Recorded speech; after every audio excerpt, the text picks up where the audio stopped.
Did you know that 1 in 3 adults cannot spell some of the most common elementary level words? A sneaky double letter. Spelling might be tricky, but it's also a skill you can always improve. Having fun with words. Hello, everybody. Welcome to the Global Mindset University. Today, we'll take a look at commonly misspelled words. Ladies and gentlemen, I am your host, Mohammed Rashid Kamal.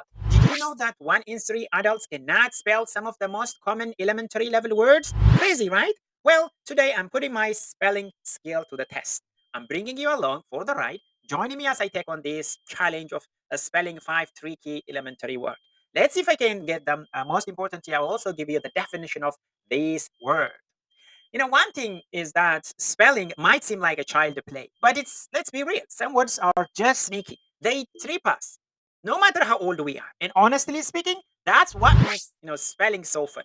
So you are ready to dive into the words of vowels, consonants, and those peaky silent letters. Let's go. Let's go. All right. Here, how this going to work? I'll reveal one of the words right here for you with a definition, and you'll see if you can go ahead and spell it. First up, we have got a word that sounds simple, but trip up even the best of us. Are you ready for this first word? Okay, the word is definitely.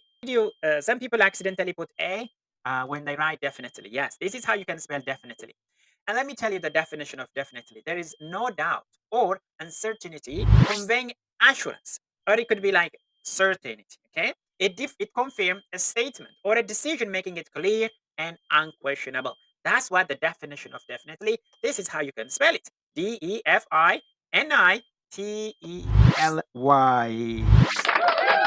All right. Thank you. Thank you. Thank you. Now let's move on to the next word. The next word, this one has a sneaky double letter that always, catch the people of God. The word is accommodation. Accommodation. So it has these double letters. You see, it has double C and also double M. Did you remember the double M and the double C? It's kind of tricky, right? That's one real brain teaser, ladies and gentlemen. So accommodation means providing a comfortable place to stay, like a hotel or apartment, and making adjustment to meet specific need. It play a crucial role in enhancing experience for both the travel and also daily living. So that's what accommodation, and that's how you can spell the word accommodation. Okay, gonna move on to the third rater. All right, let's kick it up. Now the word here is necessary. Okay, necessary. Oh, this one is dozy. It's 1 C or 2. You may get confused, right? It's only 1 C. There are 2 S. Necessary.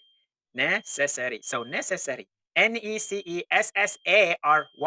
What does that mean, necessary? Depending on the place, it can give different kind of uh, expression, but necessary to achieve a goal, necessary tool, and actions vary by context.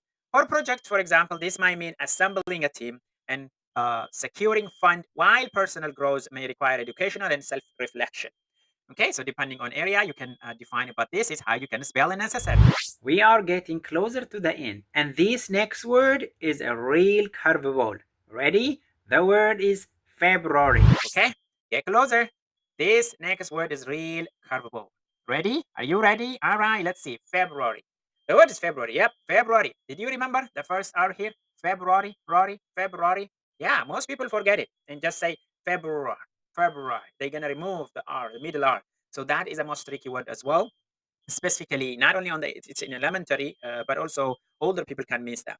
Now, let me give you an example on February. It's a month, we know it. Winter still hold the world, but whisper of spring are in the air. February contrasts frosty morning with longer, warmer days. It's a month to cherish winter's beauty and anticipate new beginning. Okay, that's how you can spell February. February is a month. All right, we're gonna move on to the last one. The last one is here. Can you say it? Onomatopoeia. Onomatopoeia. All right. Beautiful word, right? This means the formation of a word that imitate the sound associated with what in name is called onomatopoeia. Examples include buzz, clang, sizzle, and whisper. This device enhances pottery and creative writing by adding vividness and engaging the reader's auditory imagination. Did I say it correctly? Onomatopoeia. So let me know if I said correctly, and if not, let us know. But that really brings us to the last and most commonly spelled word. Okay? If you enjoyed this challenge, don't forget to hit like button, share this video with your friends, and subscribe to the Global Mindset University. Ladies and gentlemen, thank you for joining us. Whether it's a spelling, a grammar, or just a random trivia, we have got plenty of brain-tricking content coming your way from the Global Mindset University. Thank you for playing along today. Remember, spelling might be tricky, but it's also a skill you can always improve. Keep practicing, keep learning. Most importantly, keep having fun with words. See you next time. That concludes today's session. We'll see you on the next one, ladies and gentlemen. I hope you guys enjoyed this session. Up until next time, have a great day, everybody. See you next time.